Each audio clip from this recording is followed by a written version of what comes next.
Alrighty, so you want to play Japan. This is video 4. We will be going over a lot of things concerning turn 1. Uh, Choices, things you should do, things you have to do, things you can do. One of the first things you will do as the Japanese player, you need to set the game up. You will need to discuss with your opponent, assuming you're playing a person, of course. And as you come to the main screen here, you need to go through the realism options, the game options, and the preferences. Now, I'm going to do it in reverse order here. Preferences are your personal preferences for what you want to see and how you want the game to react. These are set up how I like them. I turn the music all the way off. If you haven't played the game before, the music's kind of nice, but after a while, it's just a distraction. And then these are all the delays for the messages. Now, what they mean by that is when your aircraft attack like ships, that is air to naval delay. When your aircraft bomb troops, that's air to ground, air to air. Ships shooting other ships, naval to naval, and so forth. These are delays between the different messages. Set them to your personal preference. Some, like air to air, doesn't really matter. It's not very exciting. It doesn't matter to me. Maybe you love it and you want lower. I like air to ground is almost the same. You're bombing people. There's not a whole lot that it shows. And due to fog of war, it's not very accurate to begin with. Air to naval is very important to me. I want to see my bombs hit the enemy ships. I want to see what torpedoes hit, which torpedoes are duds. I want to watch that for not only for my notes, but to be honest, satisfaction of watching your torpedoes slam home on enemy capital ships. It's wonderful. You will love it. So therefore, sub versus naval is up high. I like to watch Navy ships beat on each other, so I have that set to a second. Troops, who cares? Thousands of men trying to kill each other, not very exciting. What really matters is who wins. So of course I have that set down low, and once again, your ship's bombing troops, not very exciting. Just really matters with the result, so I have that turned down low. Then, of course, I like seeing clouds on the map because that helps you determine, hey, why didn't my aircraft launch? Oh, there's clouds here. Clouds mean usually bad weather, storms, raining, so forth. So because the game won't tell you why they didn't launch, you kind of have to figure it out by watching the replay. But carriers, you don't get carriers if they don't launch because of weather. It doesn't say it because it wasn't a scheduled mission because you can't schedule naval attacks. So by having clouds on, you have an idea of, oh, look, the enemy unit's under clouds, so probably bad weather. That's why we didn't attack it. Combat summaries, of course, that's pretty obvious. Tells you the combat report. And combat animations, you'll see the explosions on the ships, the bombing on the ground targets, and so forth. So I like those. So you set those for your personal preference. Same thing with the map and hex site details. I keep my hex site details off. There is a hotkey to turn them on when you want to see them. So to keep the map cleaner, I turn them off. Scroll display is when you're moving the mouse to move the map left, right, up, down, so forth. That's a little bit of delay before it moves. You go back, game options. The only ones that truly matter for the game itself is turn cycle and AI. Well, AI difficulty only matters if you're playing against the AI. Turn cycle is very important. You want that at 1 unless you and your opponent have decided to do 2-day turns. I've done 2-day turns before. They are a very different game because you can't run in and run out. You run in, you got to hope that your artificial men are smart enough to do things right because, day 1 might be all about you hitting somebody. Day 2 might be all about them hitting you back. You got to be careful with 2-day turns. Then, of course, these are the normal ones. No one wants auto sub ops unless you're playing against the AI and you don't know how to work your subs. That was just fine. You turn them on, then you learn. Combat reports, once again, these are just radiuses they put on the map from your bases and task force of how far it can move and so forth. Maybe when you're learning the game, you might want these on because you don't really know what those are, but in general, most people, I would assume, play with them off. This one, you want to set all facilities to expand at start. You want that off. The reason so, expanding facilities consume supplies. Well, Japan's all about conserving supplies. Allies doesn't matter, But in general, you turn that off so all the bases like airport, forts, airfield, forts, and ports are set to not expand on turn 1. Now, you go through and you set them to expand as you want, but you want them all turned off at first. Automatic upgrades for ships and air groups, you turn that off. At least I always want it off because I don't want to put a ship into port to repair some damage and then go to use that ship. Oh, sorry, he's in the middle of an upgrade. He'll be back in a month. Well, I need the ship today. Well, too bad. And then air replacements and ground replacements, I turn that off as well. For air replacements, you only get air replacements once every 7 days. You can get up to, I think, 12 aircraft once a week. So you got to be careful how you use that. You don't want the AI, hey, you're down a plane, here, give me a plane, and then you go into a big fight, you lose 6, and now you have to wait a week to replace the 6 because you added 1 plane. You want to be careful how and when you get replacements. Same thing with ground. Ground replacements, that happens every 3 days. It'll check to see if it needs replacements and see if it can get it, expend supply and so forth. But you don't want everyone getting replacements. Not a lot of units start at 100%. So a lot of Japan does in their forward attacking divisions, but up in China, a lot of units there are like 80, 90% capacity, and a lot of the allied units start that way too. You don't want them all fighting over for the limited resources you have of supply and replacement devices. Towards the end of the game, towards the middle of the game, late 42, all your units will have this turned on. But in December 41, January, February, you want to limit who gets replacements and who gets upgrades according to, because you have limited supply of these at the beginning of the war, and that goes for both sides. At least on Japan, you build as many replacements as you need that turn, where allies, hey, you get 2 a day. You'll have 2 a day every day forever, but you get 2 a day. What, you need 5 today? Sorry, you only got 2. You can't build any. You get them for free. So this is the game options. And then I left the most important one, the realism options, for last. Because this affects the game, and I believe none of these can be changed once the game has started. So these are pretty typical.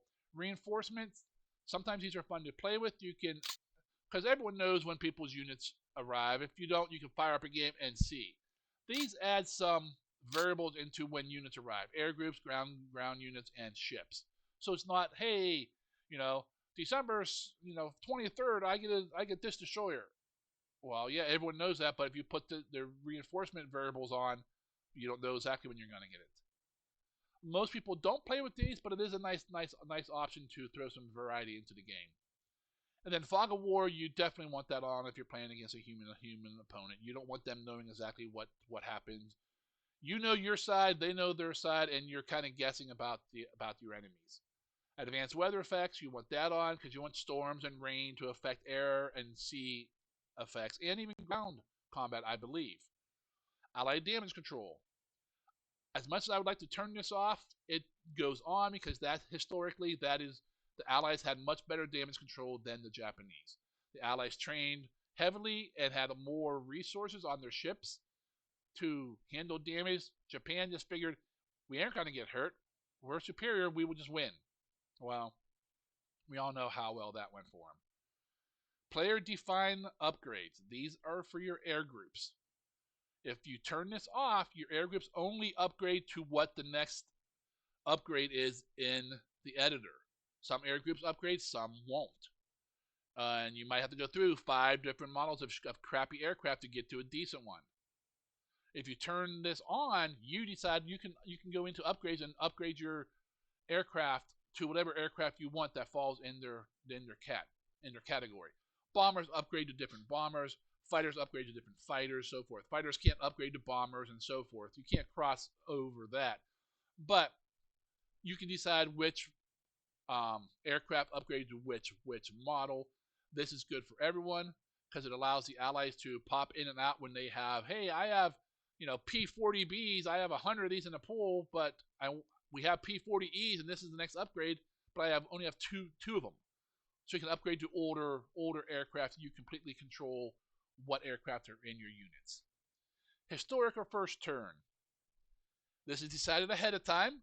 Most Experienced players play with this off, so they can do whatever they want. Otherwise, the game will execute the.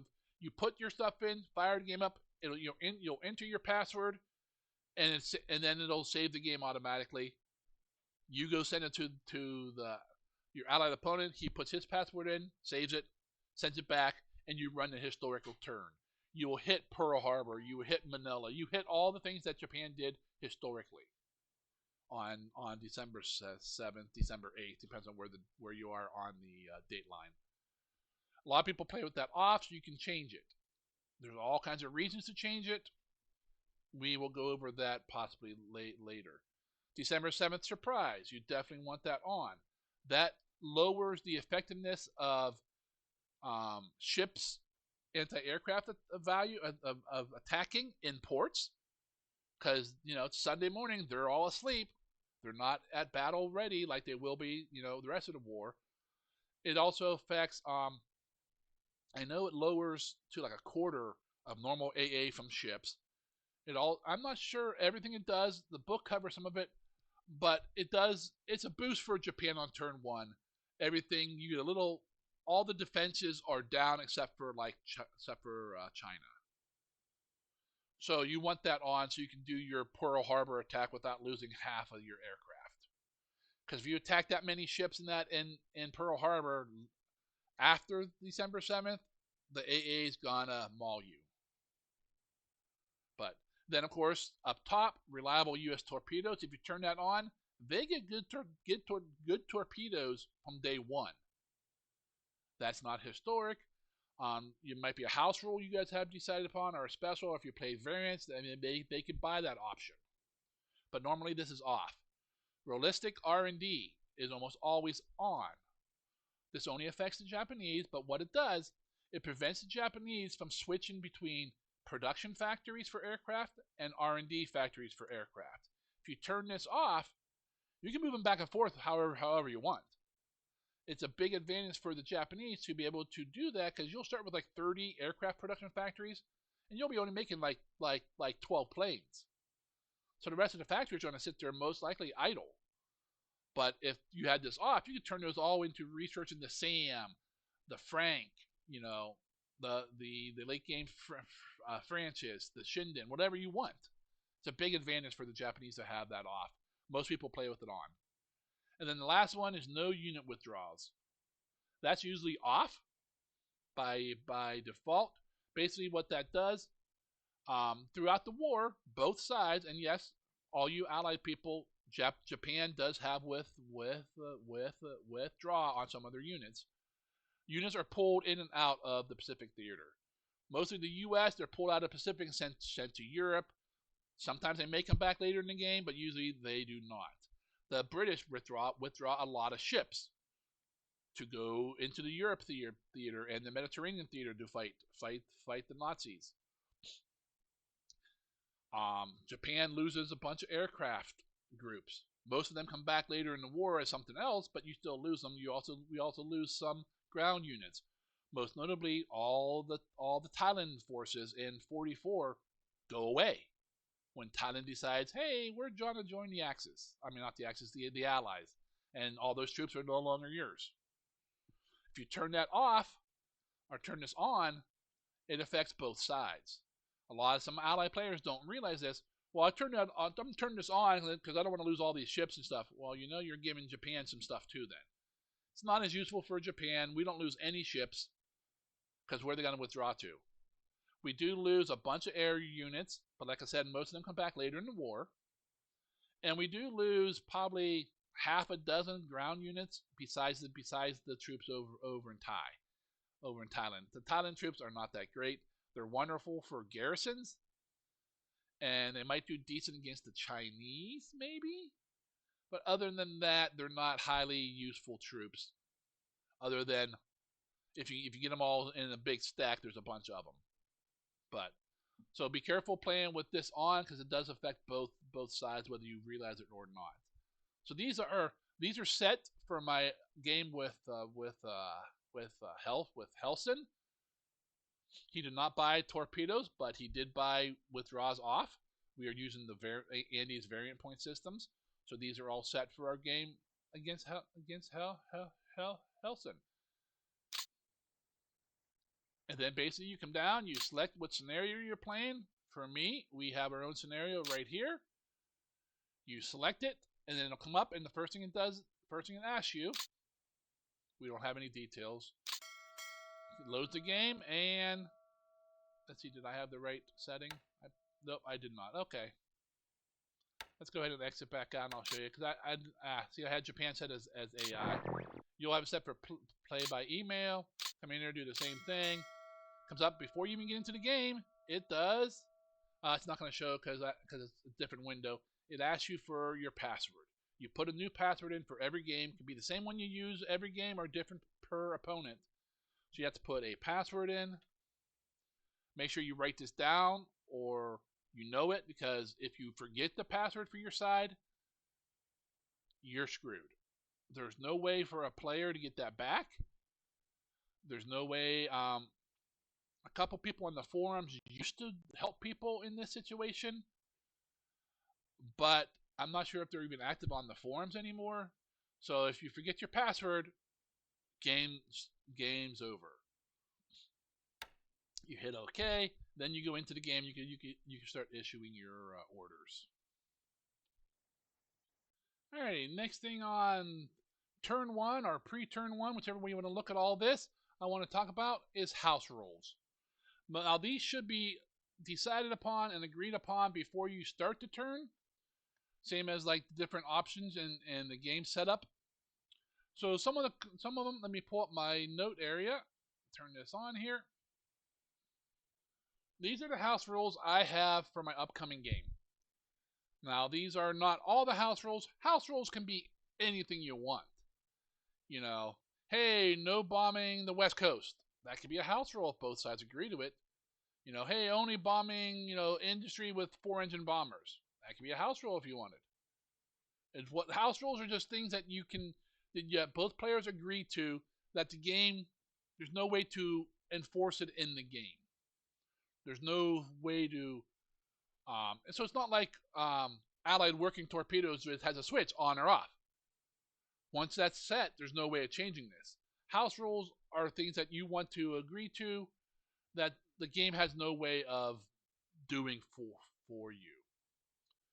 Now, those who have followed my previous videos understand my last game had very few house rules, and that was the issues with my last game. So this game, of course, I went to the way other end, and I have a bunch of house rules. We have basically 12 house rules. I have them listed on the screen there. The reason I have them in my notes is so I remember what they are, so I don't break them. I don't want to break them, and I don't want Helton to break them. So you have to remember what they are before you have to remember what they are so you don't inadvertently break them.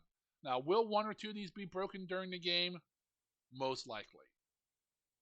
Someone will forget. One of the common ones I expect to be broken, is number 5, number 6, possibly number 3, and number 4. So the one's right in the middle there. I expect. Then you did this, and that's against house rule, and they'll go, oh. And if it was disastrous, you could ask for a redo of the turn. And if your opponent is the one who did it, and it was really, hey, we used B-17s on against KB, and we got, and we sunk 4 because we got really, really lucky. Well, that's a redo, because that's ridiculous. We have a house rule against that. We're not going to do that. But that's an extreme side of it. So basically, what it is, most of these are very common. Number 1, no hunting CVs in the first 2 turns. I cannot hunt his CVs. He cannot hunt mine. Basically, this is mostly a pro-allied rule, so that you can't just go after the Enterprise and so forth, because of course you know where they're at. You have the game, you can load them up to the Allied side, you see where they're at. They're not at Pearl, so you can just go find them and sink them. That really affects the game for the early, first couple months, 6 months of the game. If you sink the Allied carriers on turn 1, and it's kind of bullshit, because the Japanese had no clue where they were. They thought they were at Pearl, and they were not.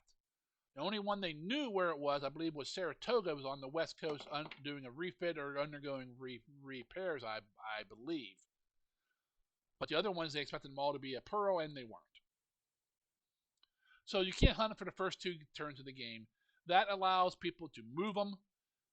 In 2 turns, especially allied CVs, they can cover 30 hexes. They can be almost anywhere in 2 turns. Next one is no deep invasion on turn 1. Basically, I can't invade Port Moresby on turn 1. I can't land in Australia on turn 1. I can't land, in India on turn 1. And you might be thinking, oh, you can't get there anyways. You'd be surprised how far a Magic Task Force can reach. But basically, on turn 1, you can't do anything crazy. 15 hex limit from the Japanese base. Which, to be honest, that is, you can hit all the normal targets because they're all within 15 hexes of a Japanese base. You just can't go crazy. You can't use a Magic Task Force to invade the Aleutians. I don't think you can reach them.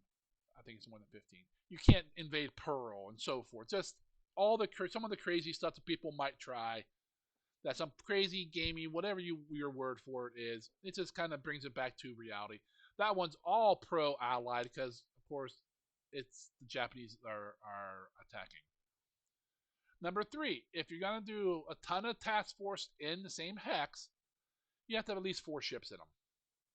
This stops the flood of, I'm going to make 17 task force with 1 ship each, so when you attack them with your air, you might get 1 or 2, but you won't get them all. That's kind of gamey, kind of bullcrap. Now, if they're fleeing, they're not going to all be in one hex. So that's a whole different thing. If the merchants are all fleeing from KKB, they're going to split up and run and hope some of them make it. They're not going to be all stay together and rely on a game mechanism to avoid sinking. If 100 ships were in 1 hex and the carrier strike happened, they would hit them all. They would, you 3 go hit that one, you 4 hit that one. They would split up. In real life, that's what would happen. The game cannot do that, so that's why that rule exists. I'm not too worried about that one. I think we both might break it at some point, inadvertently, but it's just there. Next one, no 4-engine planes below 10,000 feet on naval strikes, except for patrol planes like your PBYs, your Mavises, and so forth.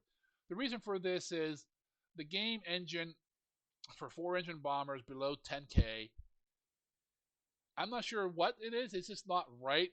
The accuracy really increases for aircraft that have multiple bombs. So like a B-17 carries, I think the base model is 8 500-pound bombs. Well, if he comes in at like 2,000 feet on a task force, he's gonna hit them.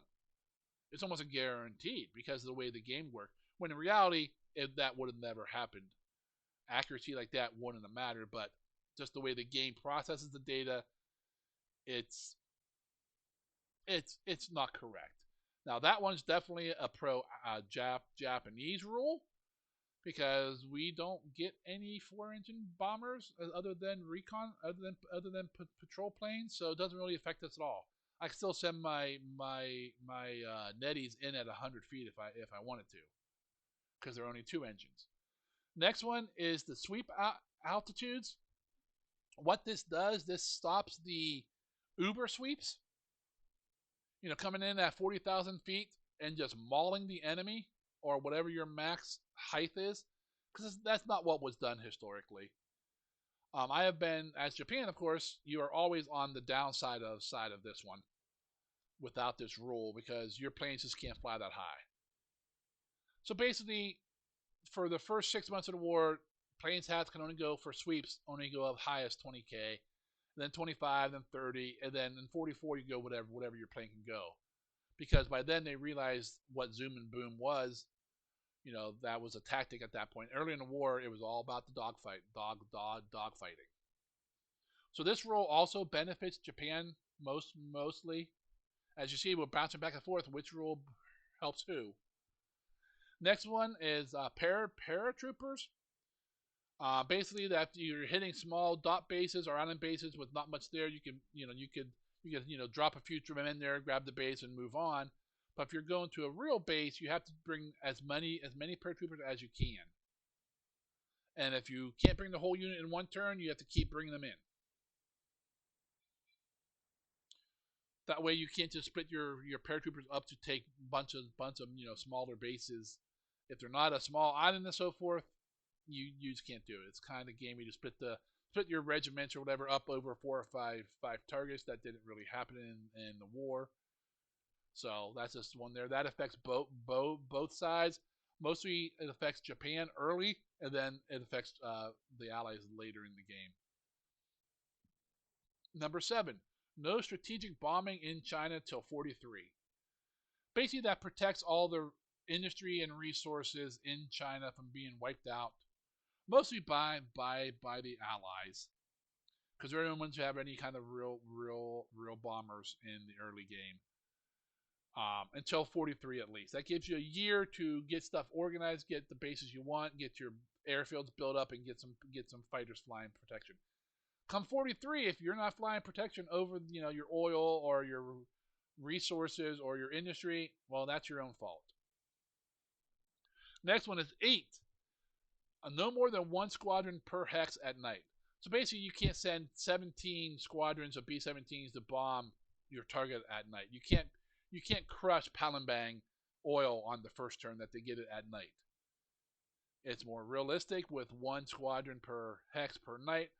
I'd even be up to saying until like 44, because once the Americans get within range of Japan, they send multiples in every night. But we agreed to one squadron per target per at night. So, and part of 8A, I threw 8A in because I've had this happen to me several times. No night bombing of an enemy base the first turn they are captured. So the turn you take Palembang, Miri, Balipakin, the enemy cannot bring bombers in at night to bomb your oil. The reason this is because the day when you move aircraft to base, you transfer them, they will not fly a night mission that night, even if they're assigned to it. They can fly a day mission, but they will not fly a night mission that turn. So the day you take Palembang, there is no way for you to put fighters up to fly night cap. The game won't let you.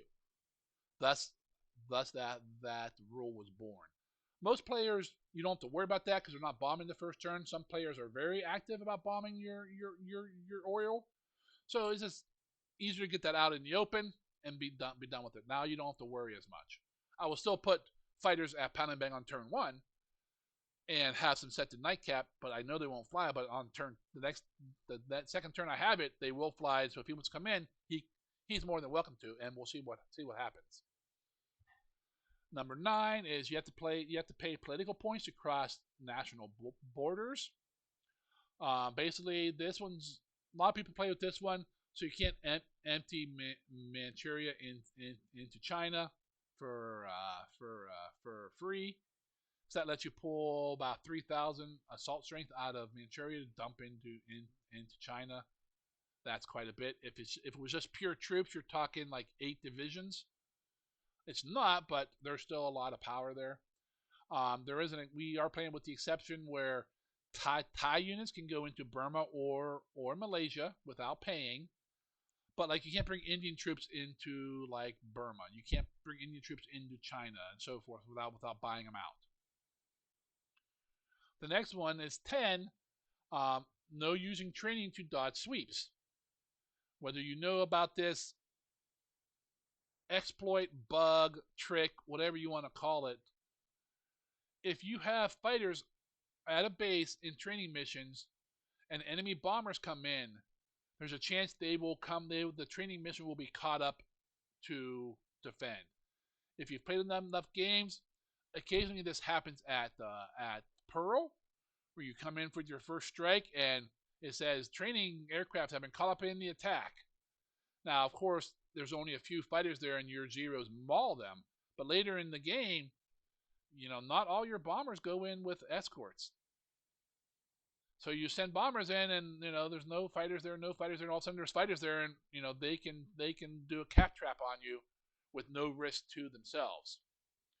The big reason for this is if you sweep the base and they're on a training mission, they will never get caught up. If you bomb the base, there's a chance. So it's kind of like an exploit, bug, trick, whatever you want to call it. So, and then we decided it was 20, but I think we decided on 15 hexes. To be honest, 15 hexes is pretty far. That's the range of most bombers in the game, except for like B-17s can go like up to 20 or 24, and a few of the British bombers. But for most bombers, 15 is plenty. I'll need to check with Helton on my game to see if I think we went with 15. We use Discord to chat, so I'll check the pinned messages so I have it. And then number 11 is no using reserve mode to avoid being knocked out of move mode. This is also another one of those exploits, bugs, tricks. That if you have troops moving, you can put them in reserve mode, which is designed for they sit back off the front line, and if the enemy is about to attack, enemy attacks and are pushing through, the reserves fill the gap. That's what the purpose of that is, and otherwise they are resting, they recover their fatigue and so forth faster. But you can be in reserve mode and still move. What that does, if I bomb you, when you're moving in reserve mode, you don't come out of move mode. You don't convert back to combat mode to move much slower. You stay in move mode. You might take some heavier. You don't really take any heavier losses because you're already in move mode when I attack. But after the attack, normally you get converted to combat mode, which instead of moving 12 miles on a trail, you move 4. It really is the big area here. Early game is China, where this is big in effect. And then the final rule, not really a house rule, just turn 1, the Allies cannot give any orders to their aircraft. No combat units can move except in China. They can't move planes. They can't make new task forces. So they can move Force Z, but they can't make they can't pull more ships out of Singapore Harbor to make a new task force. It goes back to the whole turn 1 surprise. The British were, of course, a little more aware of it than America was, but you can't change the entire layout of your forces on turn 1. Once turn 1 comes and goes, that roll goes away. You do whatever you want. So those are my house rules for my next game. They're pretty common house rules, but as I said, you could put anything in a house rule if you want. Like, hey, these planes can't be used this way, or what. As long as both sides agree, once again, kind of like doing mods and editor changes, it's whatever you guys want. Make your rules and just make sure you follow them as much as you can.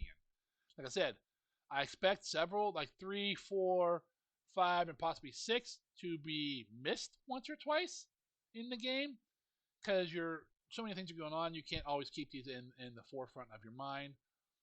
And hey, you did this, don't do it again. Okay, sorry, and you'll make sure for a while that you're actively not doing it. But it may happen again. You just got to be taken on a case-by-case basis. Sometimes you'll ask for a turn redo. Other times it won't make any difference at all. But those are house rules that I'll be using for my game. So I just want to go over them with you guys. Make sure that you want to set up house rules before the game starts, not after the game starts. Because if you don't have house rules, and you're not using the reserve mode, but your opponent is, that's a huge advantage. You're thinking, well, we all know it's kind of an exploit, so we're not going to use it. Your opponent may not have that same thought. They might be thinking, yeah, it's an exploit, but it's a known exploit. You know it, I know it, so I'm assuming you're using it, so I'm going to use it. You got to be careful with stuff like that. That's why it's best to discuss it up front.